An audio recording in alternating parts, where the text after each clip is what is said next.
Alright, ladies and gentlemen, I'm your host, Chris Crenshaw, and we are live from the 336 once again for episode 172 of the 815 Exchange. And well, it's another week. I mean, this was a horrific week for my ego, okay? Just in terms of me being right, just generally right about everything, and everything I said like weeks ago, cough, cough, USC, coming to fruition. Like, it was a horrific week for my ego, but it was also a week of pain. Because, honestly, if you have a quarterback, there's about a 50-50 chance that he got injured this week. So, we're going to talk about all that in the football. We have an NBA segment. Basketball fans, we are back in the building. We have a very full roundup, and we got some music to talk about. So, yes, another nice, lengthy episode on the way of the 815 Exchange. As always, remember to like, share, and subscribe if you guys enjoyed the content. And as always, timestamps are embedded in the video and are put in the description. Feel free to skip ahead. It's long form content. I get it. That's why I post clips on TikTok as well. So if you follow my social medias, you can see, some of the clips from the show there.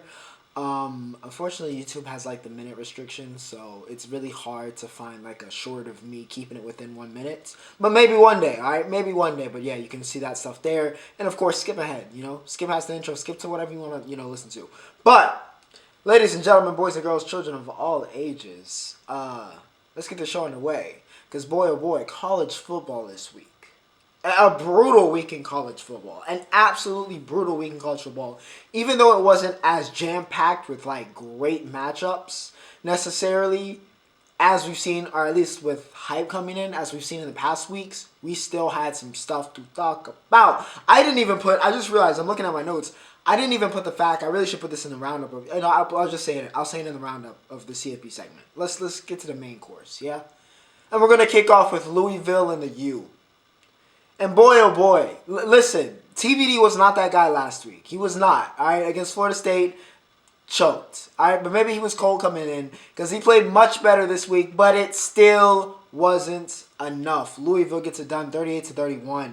Jacoby George, most of the time we talk about him in a very high light, a very solid receiver for Miami.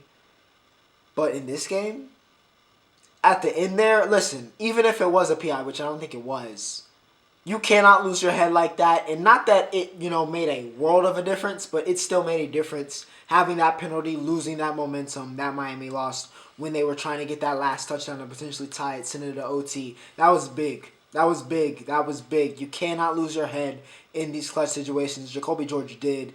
And in Louisville, they capitalized, all right? They capitalized, closed the show. But really, that whole fourth quarter was them capitalizing. An incredible fourth quarter comeback from Louisville. A great way. That's how a team that's supposed to be a top 10 team, a one-loss team, that's how you close, all right? Louisville, textbook closing method here. Shout out to Jeff Brom against Miami. Jack Plummer, no relation to Jake the Snake. 308, 3 touchdowns and a pick. We usually talk about Thrash or, Jawar Jordan.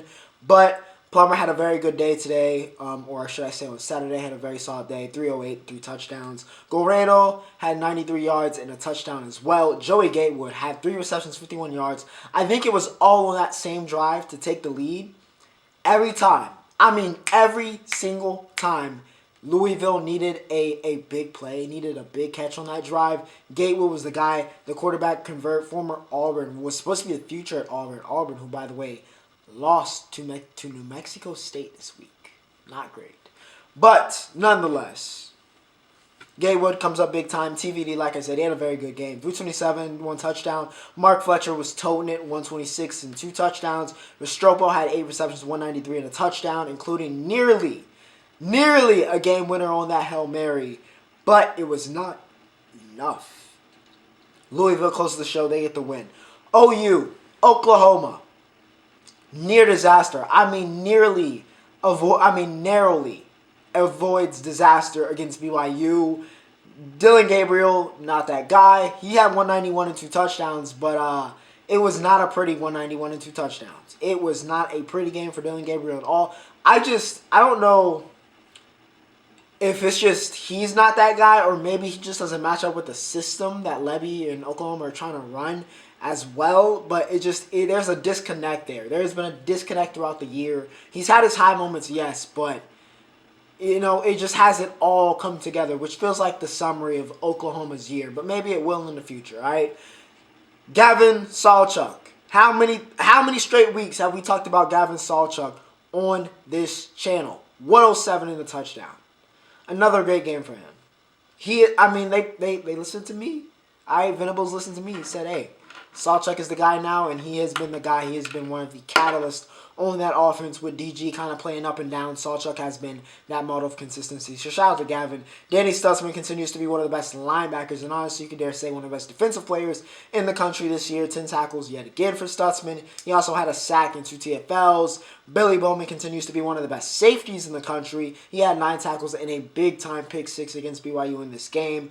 Aiden Robbins had 182 on the ground for BYU. And Jackson Arnold, who had to come in the game after DG, I believe he got a concussion in this game, had to come in and close the show. He did exactly what you want to see out of your freshman quarterback. It wasn't like this dazzling performance, but he showed a lot of toughness, showed a lot on the ground. And yeah, Arnold, like a lot of us think he's going to be a very special player, a very special quarterback for OU. And yeah, he helped close this game. He was a big reason why they still hung on and beat BYU on that last drive, making sure, hey, we can't let the Cougars get the ball back. And they did just that. And OU survives. Survive and advance. That's the name of the game. I don't know how in the hell USC beat Arizona. I'm going to be completely honest with you. I do not know. I don't understand how we beat Arizona. I don't know if we got lucky because it was Fafita's second game starting or what it was. But I do not know how in the hell USC beat Arizona because, oh boy, they put it on Utah this week. 42-17. Now, I've been saying it all week, so no big surprise here. Noah Fafita is the best freshman quarterback, I think, in the country right now. Sure, we haven't seen Nico, we haven't seen Malachi, we haven't seen Aitch, right? Fair. But of the ones playing, there's been nobody, in my opinion, that's been more impressive than Fafita. He has come in and snatched JDL. JDL is not getting his job back. Fafita is the starting quarterback for the next 2 years. It's set in stone. The future of Arizona is the now of Arizona, and they made a statement against Utah. A very good Utah defense that we've talked about countless times throughout the past couple years with Kyle Willingham. Boy, oh boy, Fafita diced 253 and 2 touchdowns. Arizona had 3 different players, which is kind of crazy. 3 different players throw a touchdown. JDL, Fafita, and T-Mac. By the way, he had 8 receptions, 116 and a touchdown to go alongside his 1 passing touchdown. It was a glorious game if you're a Wildcat. All right, it was a glorious, glorious game. Michael Wiley had 5 receptions, 68 yards and 2 touchdowns. Jonah Coleman had 90 yards and a touchdown on the ground. Dalton Johnson, defensively, he was the guy. 11 tackles, 1 sack, 2 TFLs. Upshaw had 7 tackles, 1 sack, 2 TFLs as well. Bryson Barnes had a very Bryson Barnes game, all right, which is about 320 yards, which is what he had. And, of course, we got to keep everything balanced with Bryson Barnes, with the name, Bryson Barnes, same amount of... Listen, 2 TDs, so we got to match that with 2 picks. And, yeah, just was not a great game by any means. By any means for him. But Vel, once again, Devon Vel had 9 receptions, 111 and a touchdown. So that's a bright spot for Utah. But besides that, man, Noah Fafita in Arizona, they are looking dangerous down the stretch. Georgia, all right, one of the 3 ranked matchups we had this week. Georgia took on Tennessee. The Death Star is fully operational in Athens. Listen, Georgia, when Georgia plays a cupcake... Listen, this is the week, right? This is the week, which we don't see us talking about a bunch of SEC teams this week. It's because they played cupcakes, all right? Alabama put 66 on Chattanooga, and I'm assuming you didn't want to hear about that. And we will talk about what Jaden Daniels did in the little Roundup segment. But this is the week where the SEC just plays cupcakes, right? Georgia made Tennessee into a cupcake. 38-10 is generous. It's generous to Tennessee because this was a beatdown. Do not get it confused. It's a crazy thing about this Georgia team. I don't want to say they're playing to their opponent, but when Georgia plays like a scrub, a cupcake, whatever it is, they might not show up. They might sleepwalk.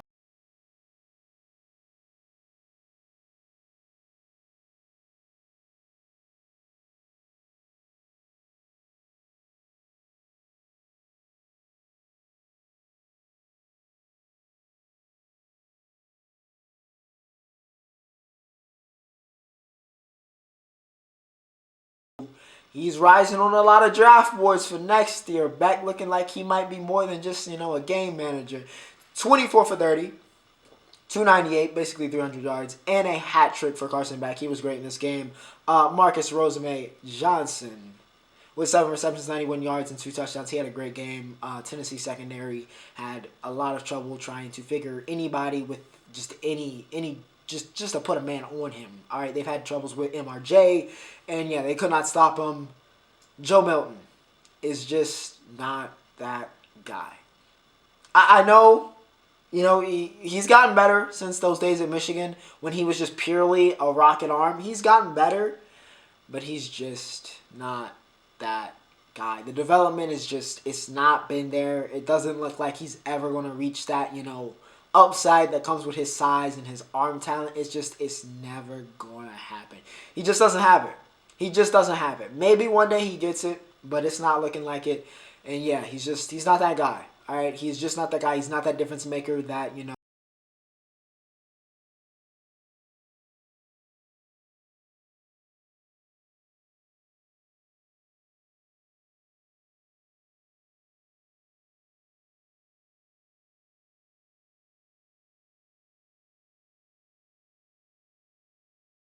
All right, Iowa.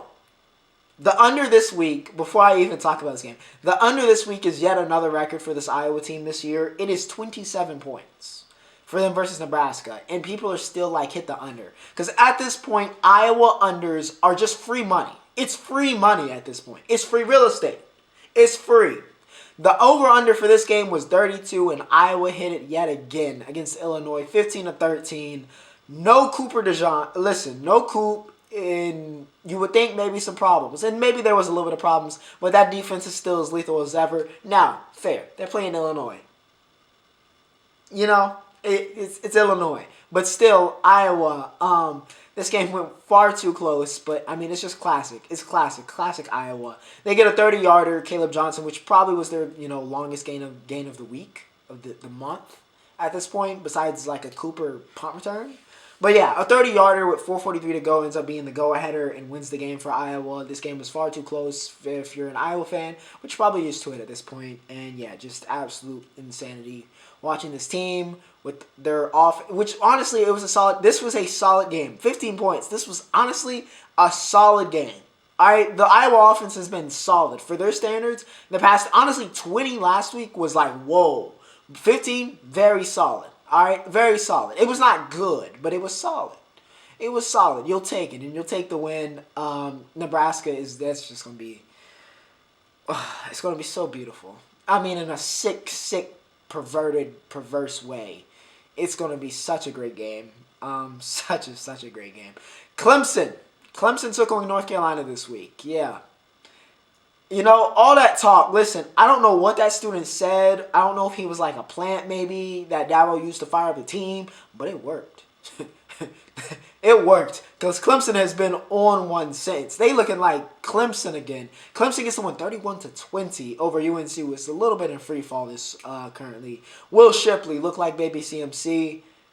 He needed a get-back game, and this was his get-back game. 179, 126.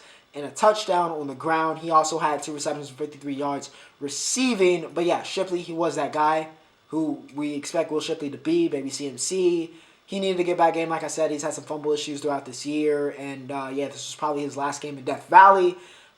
But yeah, very important game for Shipley. And he showed up big time against a very good, if we've documented, a very talented Carolina defense. And he showed up big time. Let's talk about talented defenders. Yeah, how about the guy from Clemson if we're talking about Clemson, we're talking about usually one guy. We're going to talk about another today. But Jeremiah Trotter Jr., one of the best linebacking prospects in America, is still one of the best linebacking prospects in America in a game full of great linebacking prospects. 11 tackles, 1 sack, and 1 TFL for Trotter. He looked like stunting like his daddy, as usual. Jay Trotter's a beast. All right, Nate Wiggins. Boy, oh boy, we need to talk about Nate Wiggins because he is one of the best cornerback prospects in this coming year's draft. He has been phenomenal. Locked down.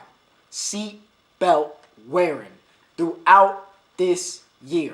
Had another pick in this game of Drake May, but just he has been great. He has been great. He's been so good that you forget he's on the field sometimes because you'll see more balls go to like Makuba, or whoever. But Nate Wiggins has stepped up big time this year. We haven't talked about him all this year. We're going to talk about him here in this game because he was big time in this game. Yeah. Drake, not his best game. Kate Klubnik, by the way, had 263 and 2 touchdowns. Outplayed Drake May in this game. Drake had his moments, but he also struggled a lot in this game. And I feel like he's getting a pass because we'll talk about Caleb. All right? He's getting a little bit of a pass, though. But he very much so struggled in this game. Omarion Hampton had 178 and 2 touchdowns. So you're probably like, yo, Omarion had another great game. He also lost 2 fumbles, which negated a lot of that like goodwill he had in this game. Still, nonetheless, an all-ACC and one of the best running backs in the country this year has been Omarion Hampton. But, yeah, you want him to not, have those fumbles in this game, in a game of this magnitude that went down to, 11 points. 2 fumbles can definitely be that 11-point swing. So, yeah, Clemson gets it done, but man, oh man, what a game. And, yeah, Carolina's in a little bit of free fall. They need a win next week.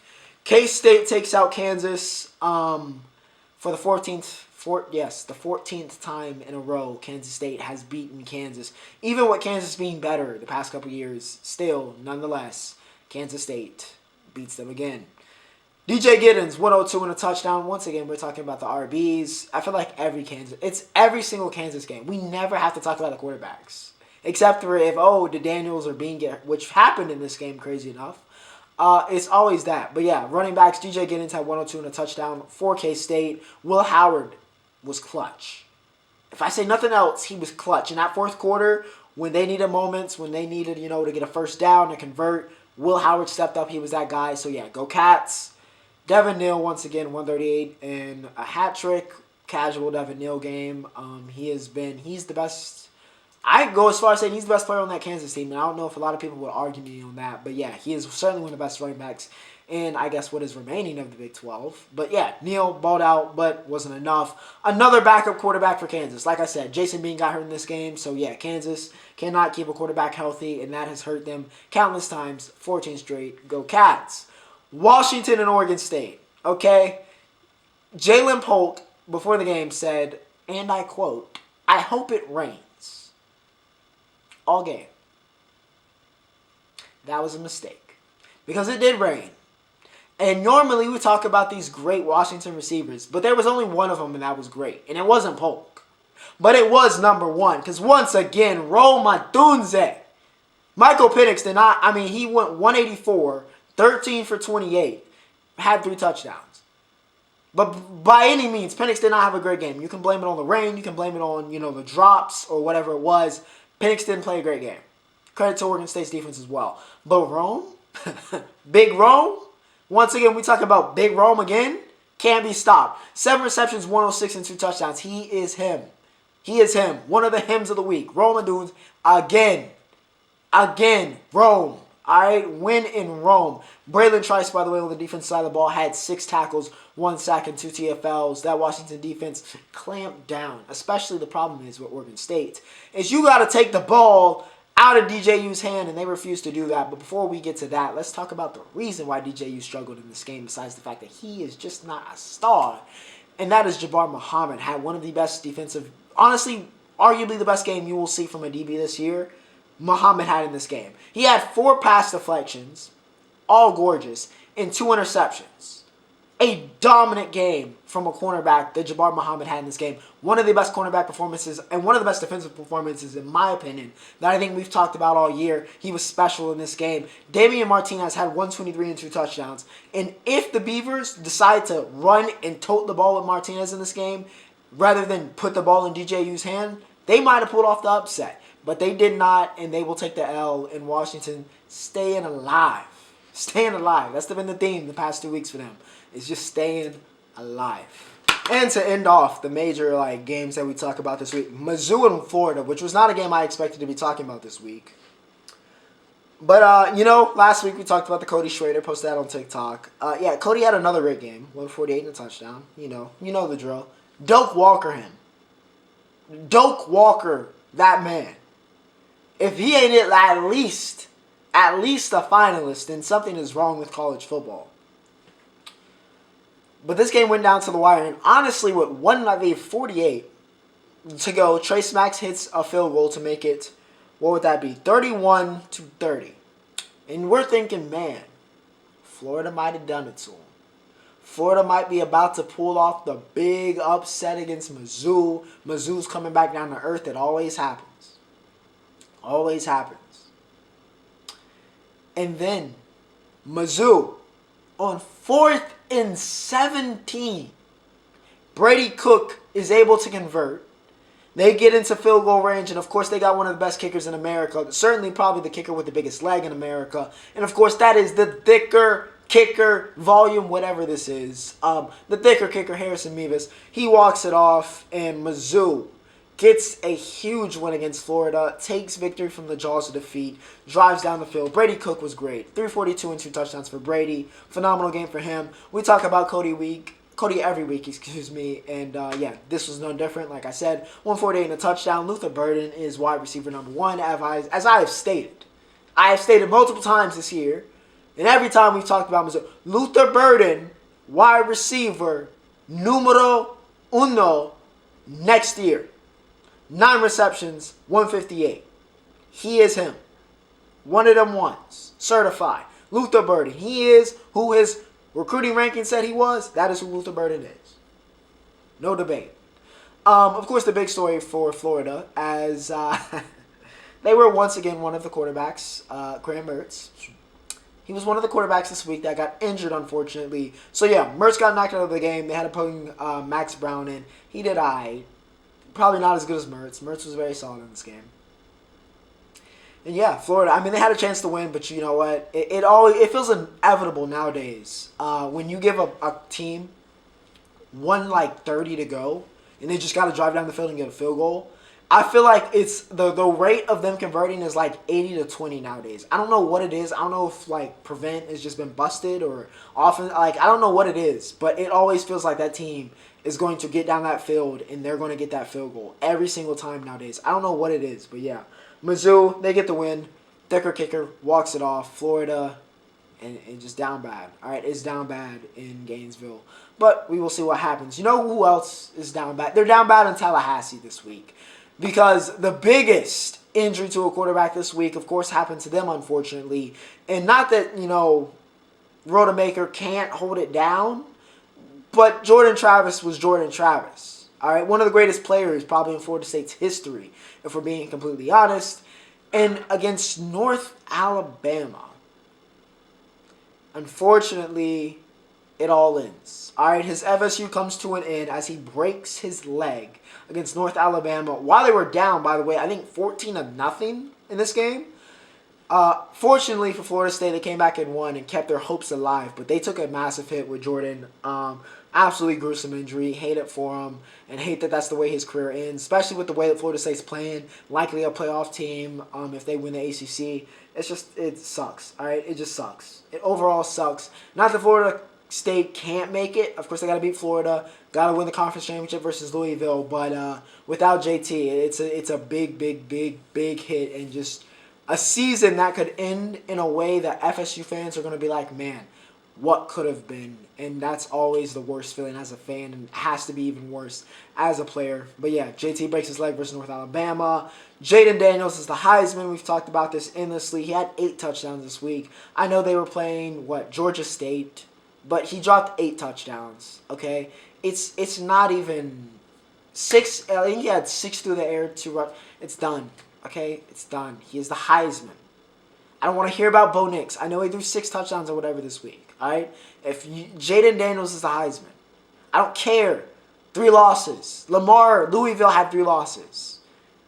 They're still a ranked team, all right? They're still a good team. And he is the best player in college football this year. It's not really a debate, in my opinion. But we're going to have it anyway. Not that Bo Nix hasn't been great this year. But listen, Jaden Daniels, who's been on a different level. 8 touchdowns this week is crazy. USC. All right? USC lost to UCLA. Listen, let's roll the tapes. Let me see if I can go back and edit it. And you'll know because it'll probably cut. If I can find where I said I win this game. And honestly, I'm going to say it right now just to spell it out for you guys. We'll win next week. We'll beat California. It's probably going to be kind of close or hidden because I don't know how broken this team is yet. But we'll probably beat California. People will be like, yo, people will move us back up just in time for us to, I think it's Washington, who we played before Oregon. Just in time for that, right? We are going to lose to Oregon. We are going to lose to Washington. I think it's Oregon State, who's the other team in that the kind of murder's row schedule. We're going to lose to all three of them. We're going 1-4 to end the season. Put a stamp on it. Come back to this video. Come back to this segment when we go 1-4. I'm telling you what's going to happen. You've been warned once again. I'm telling you what's going to happen. Not just watch it happen. Precisely. Precisely that.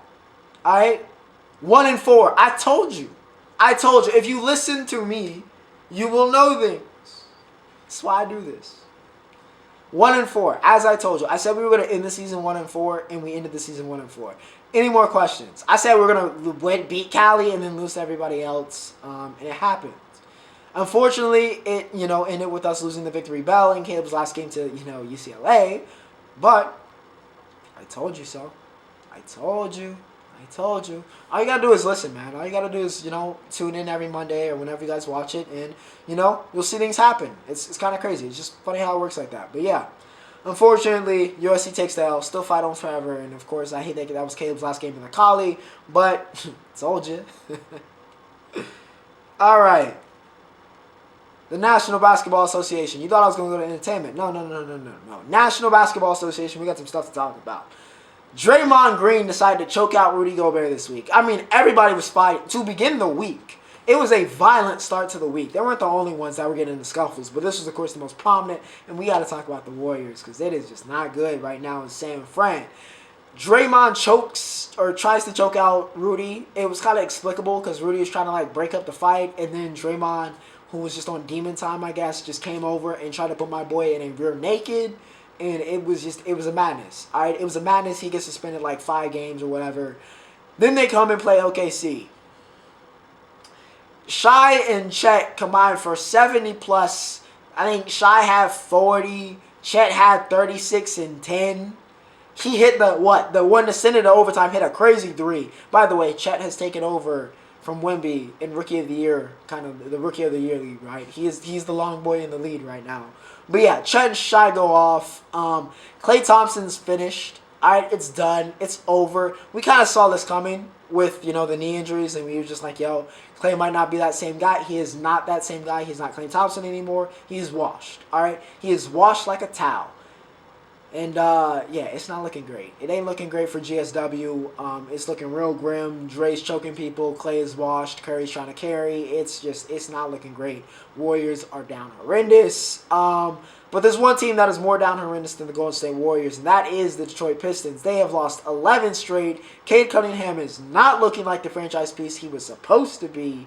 And Monty Williams is looking like a fraud. It is not looking good at all. The only bright spot is Killian Hayes is actually playing halfway decent this year. But besides that, the Pistons are god-awful, looking like they're down for another number 1 overall pick. And honestly, it doesn't really matter who gets the number 1 overall pick in this year's draft because this is pretty much 2013. All right, it sucks. All right, the draft is garbage this year. But maybe the Pistons can get the best of an okay bunch at best, and it's looking like it because it's rough. It is rough to be a Detroit fan. I am so sorry, so sorry. Father Prime, which is the new nickname for King James, Goat James, whatever you want to call him, Braun. He is still arguably has an argument at 38, year 21. For best player in the world. Still has an argument. It's crazy. It's insane. Asinine that this is even happening. But yes, Braun is still Braun. Against the Rockets, he went off again. It feels like he's having 37 and 6 on a regular basis right now. He's been hooping. Braun has been hooping, kind of carrying. If I'm not going to lie, he has been carrying the Lakers to an extent because AD has been doing AD things, which is inconsistent and injured. But, yeah, nonetheless, Lakers finding ways to win games, and Braun has been Braun in all of his glory. Honestly, looking the best I think we've seen him since probably, 2021, maybe 2020, or maybe that kind of, 2020-21 season. Can I just, take that combo? He's looked the best, and honestly, in terms of bursts. He looks healthy, which I love. Of course, Braun is my favorite player of all time. But, yeah, we love to see that. Father Prime in full effect. And to end off this NBA segment, Jordan Poole. You know, it was always going to go. It was always going to go like this in retrospect. I guess with hindsight, when you give a player like Jordan Poole a green light to be team commander on a garbage team like the Wizards, it was always going to end up like this, right? And here we are, 39% from the field, 28% from the three-point line. And oh, by the way, the Jordan Poole effect that we hyped up all so much last year, yeah, that's dead. All right, Ruby Rose even put a parlay on him, showed up and he still crapped the bed. He still crapped himself. Moment was too big. Jordan Poole is going to be a fantastic Shanghai Shark in about a year and a half. I mean, he is going to be a guy. He's going to be one of them ones in China, but he is not going to be one of them ones here in America, and certainly not for the Washington Wizards. He's a bum. He's trash. He sucks. That's pretty much all of the adjectives. And you could probably go on and on and on about his play this year, but it has been god-awful. But, you know, he's the Tank Commander. Wizards are not a winning team, and they will not be winning with Jordan Poole at the helm. Let's talk about, let's see, entertainment, yeah? Entertainment, shall we? Because we got Invincible once again this week. Another great episode. I think this is, what, episode 3? I think there's going to be like a 2-month, like, leave till episode 4. What are we doing? What are we doing? Why? Why? Why are you taking my shows away from me? I don't appreciate it. I really don't appreciate it. But Invincible, Nolan returns, okay? At the end of the episode, listen, spoiler alert, you know this. But Nolan is back. He shows up at the end of the episode. I like the way they did that. I was surprised we got to this. I feel like the pacing hasn't felt rushed, but I'm still shocked that we kind of got to this. But I guess if I reread the comics, then maybe it's been about the right pace. But I feel like we've been we've been moving. We've been moving a little bit. But yeah, everybody was banging in this episode. To be completely blunt, everybody was screwing. Mark and Amber. Alan got his special episode because Mark and Amber were going at it, and then Alan ended up screwing, so yeah, that was a nice funny bit. But yeah, everybody was hooking up this episode. Alan got mixed by the Viltrumites, and that was completely comic accurate, so I love that part. But yeah, don't worry, Alan will be back. He ain't dead. But yeah, a really good episode of Invincible yet again. We didn't hear much from Angstrom, which could be kind of dangerous for him to go quiet like that. But another good episode, of course. It looks like we're in like a 2-month break, which feels very anime of them. But nonetheless, like I said, another great episode. Of course, the big thing this week was For All the Dogs. Scary Hours 3. Yes! I could cry. We got rapping Drake. I was cool with For All the Dogs, right? I didn't think it was his best stuff. We talked about that. You can go back to that episode. But boy, oh boy, oh boy. Scary Hours 3? Woo! One of my favorite EPs of the year. 6 for 6. Easy 6 for 6. Red Button, Heat. Stories About My Brother, Heat. Wigman, Heat. The Shoe Fits. Oh my, cleared everybody. The Shoe Fits was an all-timer. It was an all-timer storytelling Drake track. An all-timer, cleared everybody. And of course we had another J. Cole. Another J. Cole and Drake. Listen, please, just drop the album. Just drop the collab album, please. Please, pretty please. Alright. With what? I think it was Bad Ways. And then, of course, we finished off with You Broke My Heart, which is going to go crazy in the clubs when everybody is saying My Ex. Alright, that's going to go triple platinum in every club on the planet with them running that last outro back. I know I'm certainly going to be up in Slingshot going absolutely crazy when Jacob plays You Broke My Heart. Alright, I'm going nuts. Alright, they gonna feel me. Alright, they gonna feel me. Just like Drake went off. Alright. In summary, Drake went off 6 for 6. One of my favorite EPs of the year. We got Rappin' Drake. It was phenomenal. I've been watching everybody's reactions to it. And yeah, it was great. All right, so good. Been playing that nonstop this week. So much so that I can't honestly give you an album rating for any of these, but I still listen to them. Lost Files by Aitch was very, very good. It was only 7 songs, so it was really more of an EP than an album, I would dare say. But it was still very, very good. The rating was very, very high. But I'm not going to give one because, like I said, I was too focused on Scary Hours. But yeah, Aitch went off. Landslide feat. Nate Smalls was probably my favorite of the new tracks. But yeah, Aitch, he was in the pocket. I mean, for all 7, he was in the pocket. in the pocket on lost fouls. It was good stuff. Other stuff. ENYPHEN. They dropped the EP. Now, again, I couldn't even give a rating if I wanted to because like 2 of the songs were remixes, so it was really like 3 songs. So nothing too much to talk about. Orange Blood was the name. It was still very good though. Sweet Venom and Still Monster were my favorites, but really they don't miss. Alright, ENYPHEN does not miss.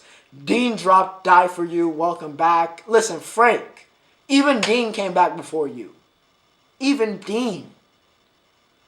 The only R&B man who is more obscure and just kind of disappears more than you potentially. He back. He back. Where you at? Where you at, Frank? All right, Dean even came back. And Die For You was he. All right, welcome back, Dean. I need the project. And, of course, Tyler dropped the Water remix feat Trav, which was actually, it was good. It was good. The only thing, which I think a lot of people are saying is, I probably would have liked to see somebody else. Like, she could have gone with somebody else than Trav. But still, it was still heat. Trying to figure out if there's something going on there, because y'all had a lot of chemistry in that little kind of live set. But, you know, we'll see. But, yeah, it was still heat. But, you know, maybe could have done somebody else that could have been better. But, still fire. I watched Blue Beetle last night, which was a very solid movie. It was like a 6.8, which is probably sounds super low. Actually, no, I'll give it a 7. I'll give it a 7 because I like Cholo. It wasn't like anything groundbreaking. It was pretty generic. It was a good family movie. And I think if I was Hispanic and I knew more about, like, Hispanic culture, I think I would rate it very highly. Because I think they did a really good job incorporating elements of Hispanic culture and language. Honestly, don't know how that got a PG rating. Because it definitely might have been rated R or at least like PG-13. Or it probably was PG-13. But so it might have been R, honestly, in Hispanic or Latin, you know, countries because of the language. I'm not fluent or anything, but some of the language, I'm like, yo, this is definitely not a kids movie. What some of y'all are saying. But, yeah, still a very solid movie. I hope they get another run at it when it's not, you know, the actor strike and we're doing what we're going on right now with movies. Because it definitely deserved more. And, yeah, I hope they keep Cholo and even Bruno around. By the way, y'all not slick. I see something going on between y'all. But, yeah, entertainment this week. Very packed, very full. A lot of great music. Invincible, please come back soon. And, yeah, scary, scary, scary times. Okay, alright, NFL, man. NFL. I had to take a water break because, okay, it was not a good week for quarterbacks. It was not a good week for quarterback health. We talked about it. You saw a little bit of it. Alright, you got a preview with, like, the Jordan Travis leg break, Kansas quarterback, Jason Bean. Like, it was not a great week for quarterbacks. Even Kyle McCord got banged up for Ohio State, right? So we talked about it a little bit with college football. But the NFL, oh, boy. And it started on Thursday. Baltimore and the Bengals, which, by the way, best Thursday night game we're going to get matchup-wise. It feels like in forever. But, yeah, Ravens go ahead, and they get the win 34-20, drop the Bengals back down to 500. This is a massive, massive win, by the way, for the Ravens. The damage was done, though, to the Bengals because the season is done. It's over. It's over. Joe Burrow gets injured in this game, hurts his hand, I think tore a ligament, and it's done. His season is over. I almost said his career is over, but his career is not over. But his season is over. Y'all need to go get some offensive linemen. All right? He's been sacked more than Andrew Luck in his first, I forget however many games, but in the same amount of time. Remember, you talked about Andrew Luck, led to him retiring early, right? With Andrew Luck, right? We talked about how much he got sacked with the Colts. Joe Burrow has been sacked more than that. Please get this man some protection. Protect your franchise quarterback, because if you do not, y'all are going to pay the piper, and it's looking like y'all are going to pay the piper very, very soon if he keeps getting knocked out for the season or picking up all these injuries. He had an injury-filled season this year. He was healthy for maybe 3 weeks, which were the best weeks of the season for y'all. But here we go, back to it. Jake Browning has to try to lead your team. And, you know, that's not great. Sure, you have weapons, but that ain't great. That's not going to win you football. Ravens, though, Lamar even got banged up in this game. Was able to continue. He had 164, 2 touchdowns, 264, 2 touchdowns through the air. Not too much rushing this week. Gus Edwards continues to be a great goal line back. He had another 2 tutties. But yeah, the big story of this game, besides the Ravens coming through and getting the big win, of course, was Burrow getting injured, knocked out for the season. Bengals finished. Browns and Steelers played an absolutely horrific game, though I have to say it was another great week for UCLA. Even though DTR did not play well, he did get his first career start and win. So, congratulations to DTR. The Steelers did not find a way to win this game. Again, they're not a very good team. I don't know how they keep finding ways to win, but they do nonetheless. Myles Garrett also had 2 sacks in this game, I believe. Yeah, he balled out. Him and Okoronkwo were just absolute menaces to Kenny Pickett's life in this game. And yeah, the Browns flourished defensively, offensively. Let's just move on, yeah. Texans. Texans take out the Cardinals. Texans continue their winning ways. No surprises here. This Cardinals team is better, though, which is kind of crazy because they still are losing, but Kyler is better than Josh Dobbs. Not really a surprise there. C.J. Stroud had a very up-and-down game. We're not going to talk about him in highlight this week. 336, 2 touchdowns, and 3 picks. You remember how I was talking about, C.J. Stroud? I think we got a little bit too much dip on our chip because a lot of people were like, MVP and Rookie of the Year. C.J. Stroud, he's the best quarterback in the country. Let's relax. Let's calm down. Let's take a deep breath. He just threw 3 picks to the Arizona Cardinals. Let's calm down. That's what this week was for Stroud. A nice comeback down to earth. Tank Dell and him have great chemistry, by the way. 8 receptions, 149 and a touchdown for him. Devin Singletary had 112 and a touchdown. Listen, the Cardinals could not finish a drive. Couldn't get anything going in that fourth quarter when the Texans were leaving the door open. And yeah, they just could not take advantage. Credit where credit's due to the Texans defense. But yeah, Cardinals got to think it was a missed opportunity. But then again, you're not really trying to win games anyway. The Jaguars beat the brakes off the Titans. All right, they beat the Titans so bad that red zone wasn't even really cutting to them. It was like one play, cut back. All right, Jags scored. You know what's going on. They were up 27-0 and pretty much coasted the rest of the way. Trevor Lawrence had his get-back game, 262 and 2 touchdowns. Calvin Ridley went off. 7, 103 and 2. Pressure. Will Levis did not throw the Titans out of this game, which is an improvement. But yeah, the Jags were not going to be denied. They were hell-bent on winning this game, and they did just that.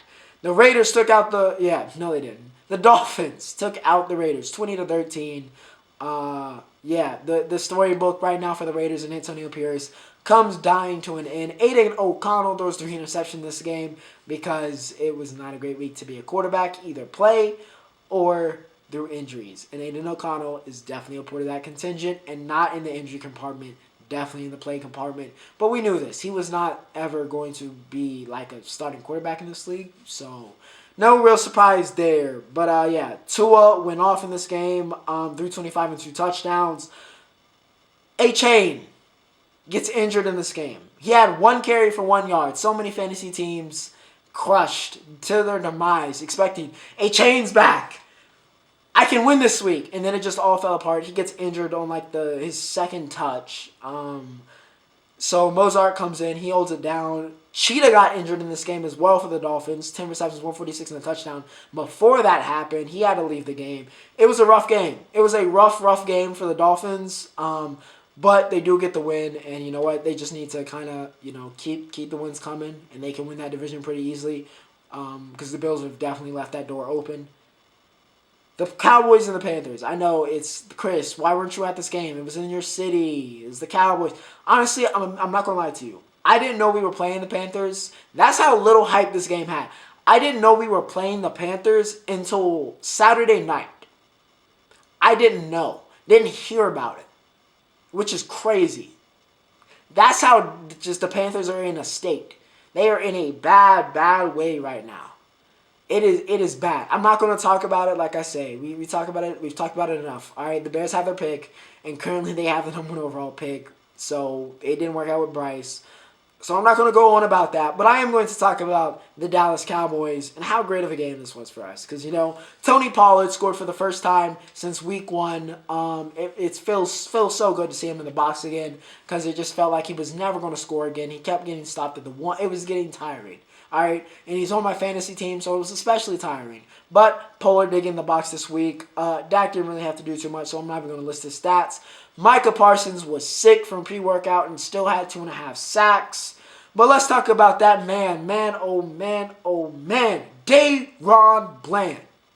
We lost Trevon Diggs. And I thought, man, that's going to hurt. Secondary going to take a steep fall off against, we got to play like the Eagles and stuff. This is not going to be good. It's not going to be good for us. But then DaRon Bland has come in, and it's like Diggs never left. 6 interceptions for Bland on the season. Not 1, not 2, not 3. 4 pick sixes now after he picks off Bryce Young and takes that to the house.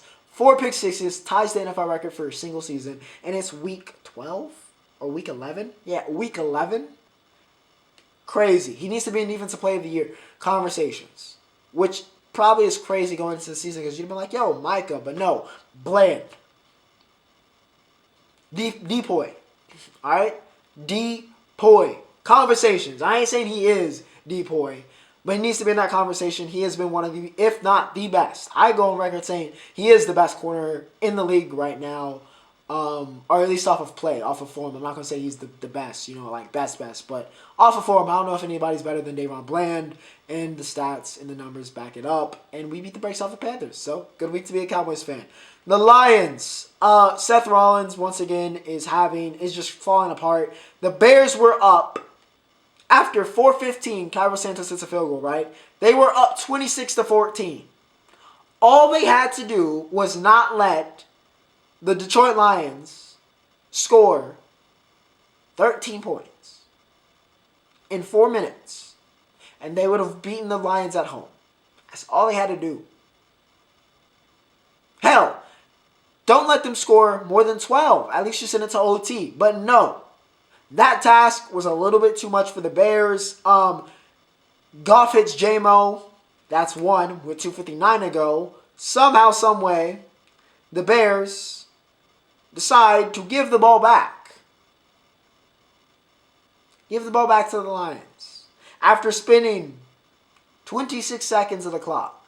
Not good. So the Lions drive all the way down.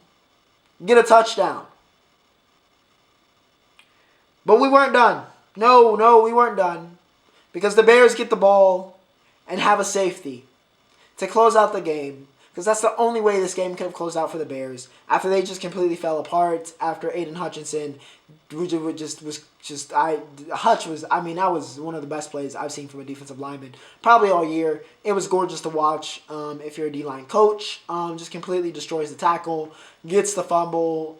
Fields can't pick it up. Hutch can't pick it up. It goes out the back of the end zone for a safety, and that's all she wrote. It was like 22 seconds to go. But yeah, just complete and utter domination from the Lions in that last 4-minute stretch. Jared Goff didn't even play a good game. He had 3 interceptions. It ended up not mattering because the Bears choked. All right, simply put, they choked. Fields had over 200 yards. He had over 100 yards rushing, and it ended up being a waste. DJ Moore plays a great game. 7 receptions, 96 yards, and a touchdown, and it ends up being a waste because the Bears can't close the game. Just could not close the game. Completely unraveled. And yeah, ARSB had a touchdown in this game. Brian Branch had 3 TFLs, Defensive Rookie of the Year. And the Lions find a way to win. But yeah, the Bears, just a complete and utter collapse. The Packers, the Chargers cannot win big games. And even though this was not a big game by any means, they still can't win close games. We should just rearrange it so they can't win close games. Jay Herbo had a nightmare week. Not by any of his doing, no. Too many drops. Too many drops in this game. Quentin Johnston, I wouldn't have picked him. He should have never been the first receiver off, by the way. Should have never been the first receiver off the board. Don't know what the Chargers were thinking, but he should have never been the first receiver off the board. And I know he retired his mother, but she might need to unretire because he is speed running himself into bus land and out of the league. And maybe into the CFL or maybe the XFL workout for QJ. Because QJ has not been good at all. At all this year. And that drop can't happen. Cannot happen. It just cannot happen as a first round receiver. First receiver off the board cannot happen. Unacceptable. Herbo put it where it needed to be. You got to make that play. That's a touchdown. You win the game. And he couldn't make the play, and that's been the story of his season. Herbo had 260 and 2 touchdowns. Hell, even Keenan had 2 drops on a touchdown. One of them really bad on a touchdown that, really could have made a difference in this game. He still had 10, 116 and a touchdown, but he'll be telling himself, yo, he could have been better. And I'll be telling you, he could have been better. Khalil Mack had 2 sacks, and of course the biggest problem was Joey Bosa getting injured for the Chargers. It's just nightmarish. A nightmarish season. I don't think Staley's making it out of the offseason. I think he's getting fired because the Chargers have way too much talent for how bad they are, and just their lack of ability to win a game. It does not work out like that. It just cannot work like that. Jordan Love had a very solid game, 322 and 2 touchdowns. Jaden Reed went off on my fantasy bench for a cool 19 points. And the Packers get the win 23-20. QJ is a bust. Commanders and the Giants. Because the Washington Commanders cannot do anything right. They fall to 4-7 because they still somehow lose to a hopeless New York Giants team and Tommy DeVito, who had 246 and a hat trick. So, yeah, DeVito balls out because the Commanders just can't do anything right. They can't decide if they want to try to, make the wild card or they want to tank. Just nothing went right. Nothing went right for Sam Howell in this game. He had 3 interceptions. Not all his fault, but still had 3 interceptions. He's got a little bit of... Somebody said he's got some Favre in him. He's got that gunslinger. And I see it. I see it. Because one week it'll be 3 touchdowns, 300 yards like we were talking about last week. And then one week it'll be 1 and 3. And it's just, yikes. And I don't know if they're going to coach that out of him. That just might be ingrained in his DNA. But he is, very much so Favre-ish on a much worse scale for the Washington Commanders and certainly in this game. Their defense still had 9 sacks. Even giving up all the D-line talent, they did have 9 sacks of DeVito in this game, and they still lost 31-19. That should tell you how putrid the offense was and how bad they were in terms of capitalizing off their opportunities and how well the Giants played, all right? Kayvon Thibodeau couldn't be stopped. He had 2 sacks. And like I said, Isaiah Simmons had a pick 6. Sam Howell got picked off 3 times. And Tommy DeVito had the hat trick. Okay, 49ers Bucks. First off, even though the 49ers got the win 27-14 and are a completely different team with Deebo Samuel and now with Chase Young, I have to give a moment of silence for Talona Hufanga, whose ACL, literally, Rachaad White stole this man's ACL. It was one of the craziest jukes I've seen with the context in a minute. He didn't break this man's ankle. He tore his ACL. You don't know what that would do to a man's ego if you juke somebody so hard that they tear their ACL. I took your season with 1 move. My ego would be going crazy. But yeah, I hate that for Hufanga. But a vicious juke for Rachaad White. But that was pretty much the only highlight for the Bucks in this game. Because otherwise, all 49ers. Fred Warner, by the way. Let me see his tackles. I wanted to see that because I felt like he was all over the... 12 tackles for Fred Warner in this game. 2 PDs, a half sack. He looked like, which is what he is, one of the best. One of the premier linebackers in the world. Yeah, Fred Warner. He was, in fact, that guy. That's pass rush, once again, for the 49ers. Continues to deliver, continues to be the goods. They got 4 sacks in this game. They've looked great. All right, they've looked great down the stretch. I know they got some guys back. They pulled in Chase, and it's working. All right, the 49ers look like the 49ers again. They moved to 7-3. It looked kind of, touch and go for a while, but they're back to business. CMC is still CMC. He did get a touchdown this week. Brandon Ayuk had a game. 5 receptions, 156, and a touchdown. But yeah, poor Hufanga, man. I hate that. Fight on, man. Fight on. But woo! The Bills take out the Jets, who are just, listen, A-Rod apparently is going to be back soon. We'll see how that goes, but apparently he'll be back soon. Zach Wilson is not that guy. Welcome to another episode of that. The Bills basically controlled this game from start to finish. Tyler Bass had a day. If you had him on your fantasy team, congratulations. He probably got close to 20. Josh Allen had 275 and 3 touchdowns. He was much better this week. Khalil Shakur had 3 receptions, 115, and a touchdown. Of course, he had that log of 81 yards. It felt like everybody was getting fed except for Stephon Diggs. who still had 8 targets, but he just didn't have that many yards. He just felt like they were a little bit out of sync this week. But it didn't matter because he spread the ball around well. Leonard Floyd had 2.5 sacks, and the Jets are the Jets. And that is not a good thing, and it was not a good thing this week. The Bills get a much-needed win. They take out a divisional foe. The Rams and the Seahawks with the pool on the line for me. All right? On the line. Needed the Rams to come through, and they do just that. Like I said, every time it seems like, hey, there's like a minute and some change to go, it feels like that, team is going to score. It felt like that. After they hit that field goal, and my dad was furious, by the way. I mean, furious that they didn't run the ball in that second down play to drain the clock a little bit more, even though I don't know how much of a difference. I think it would have still been probably a good enough difference that would have made you a little bit more comfortable, but they still had that timeout, so don't know how much it would have taken off, but still maybe you do run in that position. But, yeah, he was furious. I was stressed out. I just knew Geno was going to drive down the field, but the Rams held it down, and, yeah, Myers misses the field goal. So take a breath, release for Rams fans. Unfortunately, Cooper Kupp got injured in this game. Stafford's back, but he doesn't look fully healthy.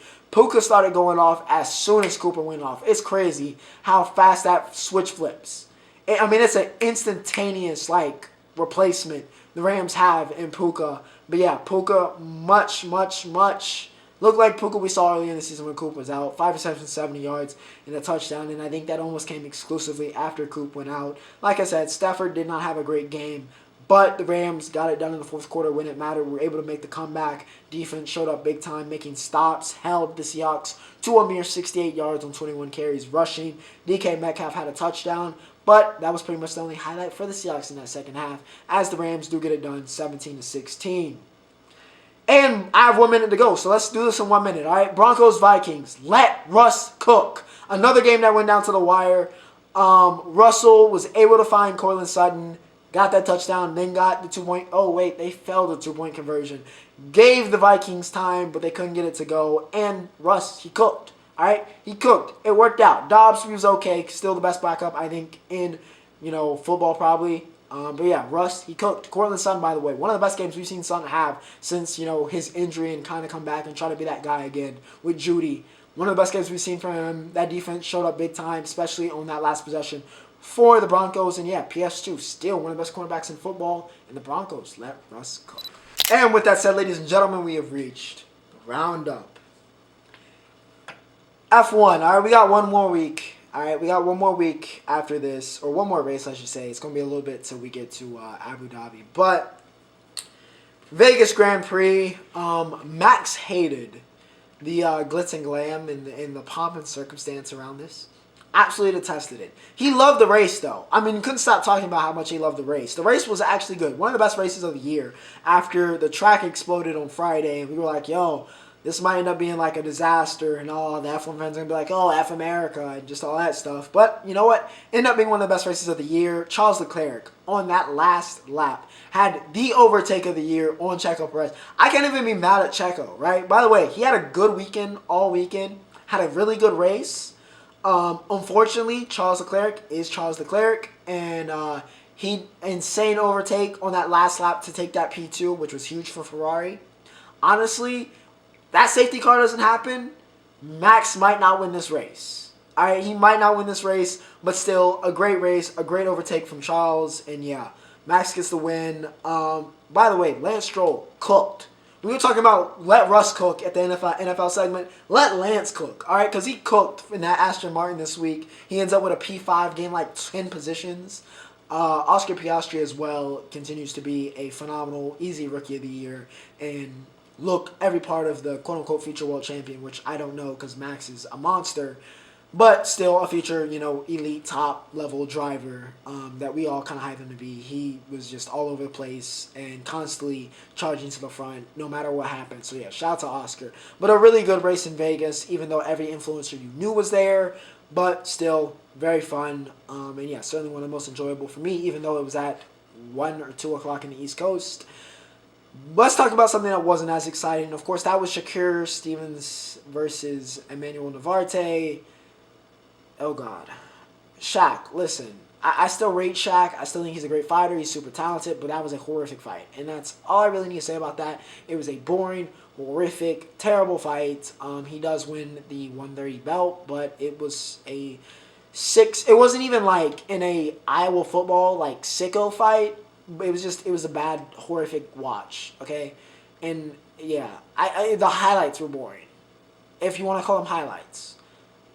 Like, I had no regrets about actually watching that full fight. Like, none. Anyway, Shakur, just horrific fight, but he's still phenomenal. UFC had a fight night this week. Brandon Allen pulls a Paul Craig on Paul Craig in round 2. That pretty much summarizes it. All right, Paul Craig got him on the ground, subbed him.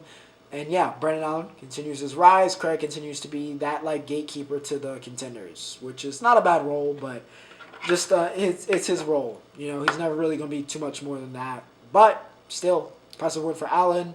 Novak Djokovic, to absolutely nobody's surprise, even though Jannik Sinner went almost Super Saiyan to get to the final. Joker wins the ATP Finals, breaking the record with Fed. I mean, the GOAT doing GOAT things. What more is there to say? As expected, he dominates Alcaraz. I need Carlitos to enjoy his offseason so he can go back to being Carlitos, or Joker is going to win every single major, because it has just not been pretty. But Joker is Joker. GOAT is GOAT. College basketball, very quickly. Women's college basketball. Stanford played Duke in a really phenomenal game yesterday. Cam Brink.